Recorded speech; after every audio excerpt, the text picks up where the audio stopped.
So a few weeks ago, I was going through a rut, I would say. I was a bit self conscious as to what I should be sharing about my life on Instagram. And that's the place that I usually, that you can find me. And I told my team I'm going to take the weekend and I'm going to think about it because I don't feel like I want to share anything about my life. And if you've ever asked yourself, why would anybody watch this or listen to this? Then you're in the right place because I'm going to share with you what actually ended up snapping me out of it and made me realize that I needed to do what I was preaching about. And I also want to tell you everything what to do and what not to do in case you find yourself not wanting to promote your business or your life. Hey, I'm Veronica Polo, and with more than 15 years being a marketing strategist, you're going to experience the new way to promote your business with clear and unique messaging by giving you actionable marketing and messaging strategies that get you interested leads to transform the lives of your audiences so that you build up your brand with continuous momentum. Get ready because here's where we say no to outdated marketing strategies and society norms, and we say yes to change from the inside out. Welcome to the Branding Momentum Podcast.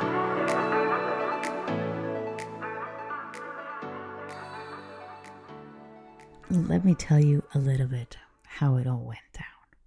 I've been feeling a little self-conscious about what to put out. But it's been mainly because I've been getting comments about me. So these comments that people are saying about me have been influencing me showing up more on social media. And I don't know if you've been there, but I know it's not nice. So these comments that I've been getting are from my personal life, right? And on my well-being, let's say. The thing is that people sometimes don't understand when you change, when you're changing something about your life, and they think that you're in a bad situation or you're feeling bad about yourself. And this has been something that it's been going around. When I heard about it, I immediately talked to a few people and I let them know, listen, I am great. I am fine. I'm having the time of my life. I am living where I want to live and all that sort of thing, right? But then you think that the closest people to you, they're not going to think like that. And they did. And they felt like that. And they were, they're spreading that one, which is odd because they haven't come to see me. Or they haven't really asked me how I am. So, that comment out there, I felt that it could actually, how would I say this? Like jeopardize my business because I'm under my own name. And I didn't want people to come up with stories about me that weren't true. This is not an easy story for me to tell you because it cuts me really deep inside because these are people that are very close to me. Well, were close to me. And to get comments like that, I'm not going around saying things about other people. So it hurts. So when I took that weekend off, I had the wonderful pleasure of being with, she's like my little sister. And she's really famous. And I asked her and I said, I'm having problems with this. And because there's these entire people saying stuff about me that they actually don't even know how I am. Like really, really, they don't know how I am. And she gave me a few things and it was a wonderful weekend. I even started crying because I didn't know that I was feeling so bad and so sad about what was going on. I've had the situation all my life where people have talked about me. That has never been the issue. I know it. But these were people that were supposed to be like really close. And when you have dear friends like that you find them to be dear friends, I say to myself, you know what? If you're going to love me, don't love me like that, because that cuts. And I cut people out if you hurt me. I don't care if I can't. Unfortunately, that is a bad thing that I do, but unfortunately, I can't. Anyways, I don't want to make this too long because this is my personal life and I am revealing everything here. Oh, not everything, but I'm giving you, what you just need to know. So after my little sister, she left, I sat down in silence for another week. I said to my team, wait, I'm not ready. I'm not ready to do what you're asking me to do. I'm not ready to do it because I need to feel good in my skin that no matter what, I'm going to be doing what I want to say and what I want to share about my life. And I thought that coming down here that I was going to be able to do this because I live in a beautiful place and I love my home and I'm enjoying every minute of it. So I came across Gary Vee. And because I was really looking for inspiration and motivation and empowerment, and I would love to share this with you and my thoughts before I head into the next part of the podcast. And he said something like, if you are happy with your life, then it is your responsibility to get louder. That comment from Gary Vee made me completely shift the way I thought about content and sharing about my life, because I have been so happy that I have not shared that happiness with these people, thinking that they were going to say or judge something that I was doing. And now they were actually saying stuff like that. So when I heard that if you are happy with your life, then it is your responsibility to get louder, I was like, oh, hell yeah. Oh, hell yes, I'm going to get louder. And I'm going to get so loud that you're going to be like, oh, she's so egocentric. And I don't care. I don't care, because when you're happy, you should be getting louder. You should not apologize for your happiness, because most probably the people that are making those comments are not in a happy place. And they're probably trying to say things like that so they don't feel that bad about them. And it's actually a problem about them. It's not a problem about me. And that's when I really understood. And this is something that I came into my thoughts the moment that I saw that, and I grab a piece of paper, and I have that piece of paper right now in front of my computer every day since I wrote this for the last 2 weeks. And I said, who are you going to be without your thoughts? Who? Like, I know I'm going to be free of those thoughts. I know I'm going to be doing whatever the hell I want to do. I'm not going to be second guessing everything that I'm doing. And then I said, and I put this down, create content for you. What you want to watch, what you want to hear, what is gonna make you feel connected to me. That's my advice to me, because I am not doing what I say that you should be doing. Okay. And then I say, and I also wrote here, said, share everything you love about your life. And I love so many things about my life. So many things, so many stupid little things. I even love when I put the lemon in my water. I mean, I love that. I love the cup where I drink my tea because it has a little hot pink handle. I love everything because those little things make my life better. And then I said in the last one, your camera is your best friend. And I need to treat my phone like my best friend. I want to share everything. I want to say something. I should go ahead and say it. I'm not the kind of person that likes to share negative things. I don't even like to talk about negative stuff.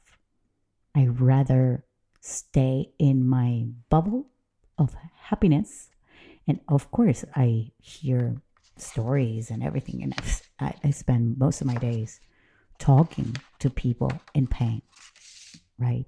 But I have developed my own way of solving my problems. And I get very, very still. And I go very, very down because it's been years of working on myself to understand how do I get those thoughts out of my head very quickly. And most of the work that I do with my clients and with people around me is that I actually help them get out of those thoughts as well. So obviously I listen most of the time and then I help, right? So, okay, now that we're talking about helping, let's continue with the podcast. So one of the things that I wrote here to, I'm doing this like really off the cuff podcast because I really wanted to get deeper with you listening to me to understand. But I wrote down so that I would not forget. And sometimes when I do write, it's because I don't want to forget and not because I want to have something in front of me to tell you, but it's because I'm very forgetful and I know who I am. So one of the kind of things that you could do to know what your audience wants is to take the temperature where people are at. When you don't know what to say on social media or your audience, or even take my own experience, what I did, of course, take the temperature. I mean, when I mean taking the temperature is that I want you to listen more what people are saying. What are they talking about? Like, I'm talking now about obviously your potential clients, the audience, the people that are following you, even if it's 10, 15 people, it doesn't matter. And you got to listen to where they're actually struggling. If you don't know where they're struggling, you can't put out content to help them because we are in the service business, right? And we got into service to serve. So your potential client, that one that doesn't know you yet, they're struggling. They have a pain. So you need to be listening and talking to that audience. And you need to be listening and you need to go in a little bit deeper and just ask why. You can ask as many questions as you want. You got to listen to their answers. And then you want to go a little bit deeper and like, why do you feel like that? What makes you feel like that? You're not really asking just to, I don't know, for gossip. You're taking all that information and you are actually putting it on a document. And you're documenting everything that they're saying so that you can later take those words and use them on your social media post, on your articles, on your titles, on your copywriting, right? So all those answers will serve you to create that content that will actually connect with your audience. So I know a lot of people say make polls and questions and open-ended questions. Yes, you can do all that. Yes, you can. But I know a lot of people don't like answering them.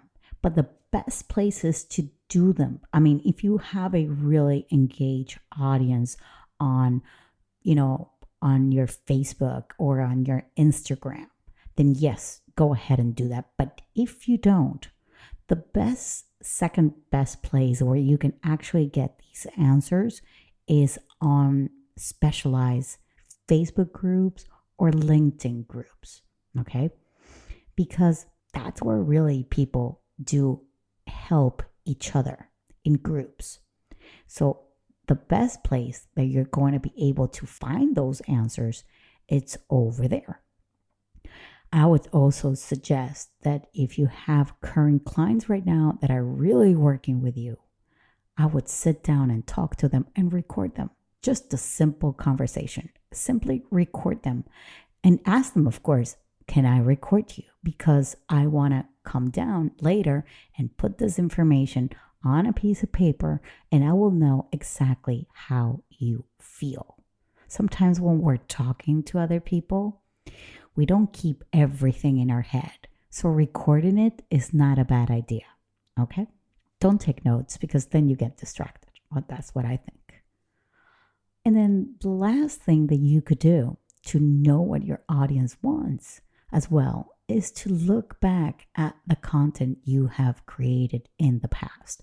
Don't look at the likes, only focus on the shares, the comments about people. Like, does that mean that it's actually resonating with them? If they're commenting on that, like, what made it happen, right? So maybe you should be creating more content around that. That's why we marketers love to say that you gotta, shuffle your content creation. You shouldn't be creating content like a churro machine and things like that. But yes, you have to look back at previous things that you've done as well. That would also give you clues as to what else you could be putting out that your audience actually wants. Now, what not to do? Yes, what not to do. Don't ask your family and friends what they want to see. That is the worst thing you can ever do. Only ask them if you really consider that they are your potential clients, if they are going to be people that would actually pay for your services. And if they have paid, great, then do ask them what made them choose you, what made them actually feel stuck, that they actually decided to work with you, and what kind of things that would they want to see from you so they feel closer to you. Take advantage of them, right? Now, never talk about anything that you've never lived or you've never experienced in the first place. I know there are a lot of people on social media, saying that this brand is great or that thing is great because some other people are saying it. If you have not lived it, if you have not experienced working with those people or with that company, don't give them free publicity because your word needs to be the Bible. And I'm not saying the Bible as like the law. Yeah, thank you. The law. That is the one that I wanted to say. But don't take it as because somebody mentioned, such and such is amazing. And I know that we all love to work with people that we've heard, that word of mouth kind of thing. And, we repeat what people tell us. Repeating is good, but only repeat if you've lived it, if you've experienced it. If you haven't, why say it? There's so many people on social media like promoting products and things like that they have never tried because they're doing that because they're getting money. Now, you want to have an authentic brand. You want to have an authentic business, right? So talk about the things that you know, and that's it. Now, the last thing is that don't focus on the metrics or the vanity metrics, as we love to call them. Social media, it's about a testing game. Some metrics will go up, some metrics will go down. So don't get stuck on that part about the metrics and the likes, because sometimes you may not be getting many likes, but you are getting a lot of engagement on your DMs, or people are sharing what you're posting, or people are leaving comments with very little likes. So don't get so caught up in that. Do be aware that if your numbers are going down, they're declining, you most probably have a messaging problem. Okay. And this is going to be next week's podcast. We're going to talk about messaging because, yes, it is time to talk the talk. Really, we need to have this conversation, you and I, because not many people are understanding what it is. But I'm not going to get ahead of that. And on another episode, I want to talk about this part that we just slightly touched here about the audience and what they want. And want to go a little bit deeper into this thing that I just said, which is to be authentic and unique. I want us to go in deeper and analyze how we can do that, how we can get there. I want to go in deeper as to how I managed to get out of my rut to get that uniqueness. Okay. And for you, of course, for you, if you're going through that, yes, let's do that. Now, we are looking to interview passionate women, service-based business owners that live in Europe. And if you feel that you are struggling to promote your business with clear and unique messaging, with marketing strategies that actually are not fully working for your business, this is mainly for purely research. I promise you there is no pitch at this talk. We want to hop on a call because we want to better understand why is it not working for you so that we can serve you better. And it would mean the world to me if you could hop on a quick call and I can ask you a few questions. I'm going to leave you the Calendly link so that you can actually schedule a conversation. That's how we're calling it, a research conversation. And I'm saying Europe, and I know I have a lot of US listeners. If you would love to be part of that, privately send me a DM on Instagram and maybe I can accommodate my schedule to listen to you. But if you're here in Europe, I would love that we can actually chat on my time zone. Okay? I hope you have a wonderful day. I hope to see you next week, same time, same place next week. Bye-bye.